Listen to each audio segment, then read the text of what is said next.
ពលរដ្ឋនឹងឡានដឹកទំនិញកកកុញនៅក្បែរច្រកទ្វារអន្តរជាតិព្រំដើម្បីឆ្លងដែនខណៈភាគីថៃបិទច្រកទ្វារអន្តរជាតិខុសពីពេលមុន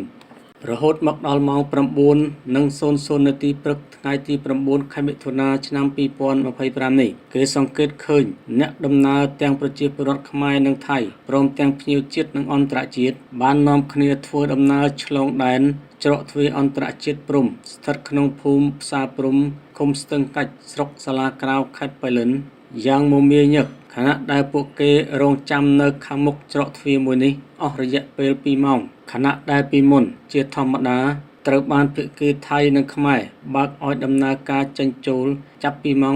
7:00 នាទីព្រឹកម្លេះប្រជាពលរដ្ឋម្នាក់ឈ្មោះស្រីម៉ៅអាយុ 40 ឆ្នាំមកពីខេត្តបាត់ដំបងបានរៀបរាប់ឲ្យដឹងថាគាត់ធ្វើលិខិតឆ្លងដែនទៅស្នាក់នៅធ្វើការនៅប្រទេសថៃក្នុងខេត្តចន្ទបុរីប៉ុន្តែដោយសារលិខិតឆ្លងដែនអស់សុពលភាពគាត់ក៏បានចូលមកបន្តសារជាថ្មីឡើងវិញដើម្បីឆ្លងដែនចូលទៅស្នាក់នៅធ្វើការងារដូចសពមួយដងតែនៅពេលនេះគាត់និងក្រុមគ្រួសារត្រូវរងចាំតាំងពីព្រលឹមរហូតដល់ម៉ោង 9:00 នាទីព្រឹកទើបគេបើកឲ្យដំណើរការចេញចូលទៅមកប្រពន្ធដដែលបន្តទៀតថាការបិទច្រកទ្វារអន្តរជាតិនេះគឺខាងភាគីថៃជាអ្នកបិទមុនទើបក្រោយមកខាងខ្មែរក៏បន្តបិទដូចគេដែរដោយរងចាំរហូតដល់ម៉ោងកំណត់ដែលគេបើកទើបយើងបើកឲ្យដំណើរការដូចគ្នាទោះបីជាយ៉ាងណាក៏ពួកគាត់នៅតែតស៊ូរហូតដល់អាចឆ្លងដែនទៅធ្វើការនៅកន្លែងដដែលតែពួកគាត់មិនដឹងថាគេអាចអនុញ្ញាតឲ្យស្នាក់នៅទីនោះបានរយៈពេលយូរប៉ុណ្ណានោះទេបើសិនជាចូលទៅធ្វើការនៅទីនោះដោយគេឲ្យស្នាក់នៅត្រឹមរយៈពេលខ្លីពេកពួកគាត់នឹងត្រឡប់មករកការងារនៅស្រុកកំណើតវិញព្រោះមើលទៅមិនចំណេញអ្វីនោះឡើយដោយខាតទាំងថវិកានិងពេលវេលា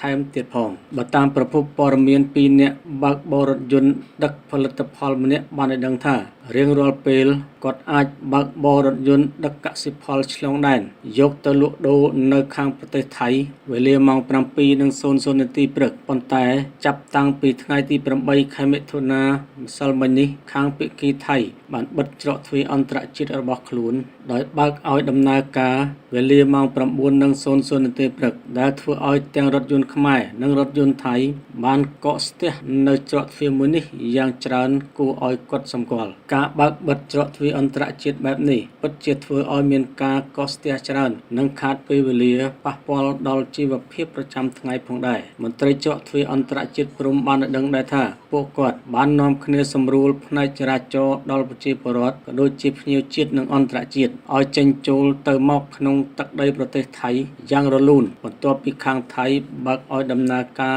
នៅវេលាម៉ោង 9:00 នាទីព្រឹករហូតដល់ម៉ោង 4:00 នាទីល្ងាចគេនឹងបិទច្រកទ្វារនេះវិញខណៈដែលពីមុនគឺគេបើកច្រកទ្វារចាប់តាំងពីម៉ោង